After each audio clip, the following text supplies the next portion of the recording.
خواب میں کاپی دیکھنے کی تعبیر۔ بسم اللہ الرحمن الرحیم۔ السلام علیکم ورحمۃ اللہ وبرکاتہ۔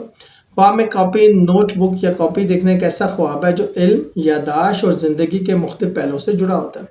خالی کاپی دیکھنا یہ نئی شروعات یا نئے منصوبے کی علامت ہے۔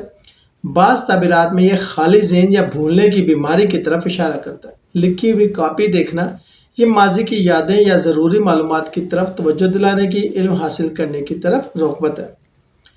کاپی خریدنا، نئی مہارتیں سیکھنا۔ کاپی پھاڑنا، ماضی کو بلانے کی کوشش کرنا۔ کاپی کھونا، اہم معلومات کا ضیاع۔ اور کاپی لکھنا، علم یا تجربے کا ذخیرہ۔ خوابوں کی تعبیر ہو سکتی ہے۔ اگر کاپی خالی ہو تو نئے موقع تلاش کرنا، لکھی ہوئی ہو تو علم حاصل کرنا۔ صاف ستھری کاپی ذہنی صفائی، خوبصورت لکھائی کامیابی کی علامت، اور قرآنی کاپی روحانی ترقی۔ پھٹی ہوئی کاپی معلومات کا ضیاع۔ داغدار کاپی بدنامی کا خوف۔ چوری ہوئی کاپی رازوں کا افشاں ہونے جیسے خواب کی تعبیر ہو سکتی ہے۔